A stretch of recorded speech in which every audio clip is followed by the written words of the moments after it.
সদ্গ্রন্থ পাঠ, গীতাধ্যান শ্রীমান ডক্টর মহানামব্রত ব্রহ্মচারীর।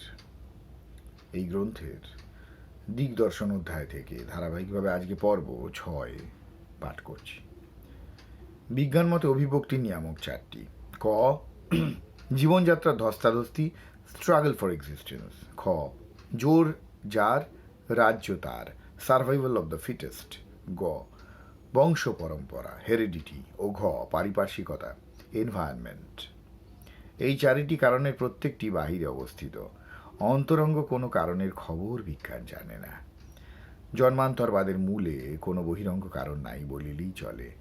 অন্তরঙ্গ কারণই যাত্রাপথের একমাত্র নিয়ামক।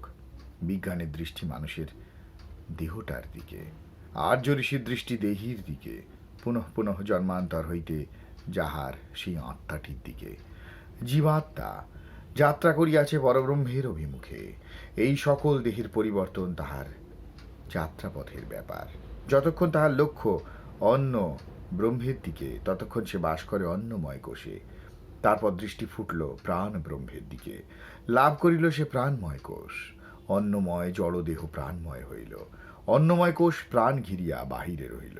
তারপর চলিতে চলিতে দেহির দৃষ্টি উন্নত হইল মনোব্রহ্মের দিকে। দেহ পাইল সে মনোময় কোষ।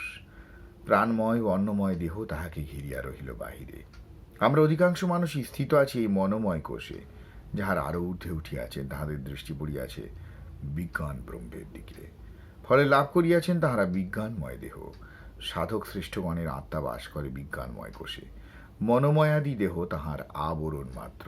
তদপেক্ষা ঊর্ধ্বে উঠিয়া পরম ভূমিতে আনন্দ রসের আস্বাদনে ডুবিয়াছেন যিনি, আনন্দ ব্রহ্মের সঙ্গে সম্বন্ধ হইয়াছে যাঁর, তিনি থাকেন আনন্দময় কোষে।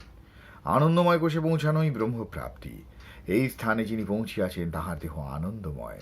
বিজ্ঞানময়াদি দেহ একটি অপরটির মধ্যে অনুস্যূত হইয়া তাহার বহিরাবরণ স্বরূপ হইয়া রহিয়াছে। জীবাত্মার এই অন্নময় ভূমিকা হইতে আনন্দময় ভূমি পর্যন্ত যাত্রাপথের কাহিনী জন্মান্তরবাদের মূল তত্ত্ব। পাশ্চাত্য অভিব্যক্তিবাদ ইহার বাহিরের দিকটা মাত্র।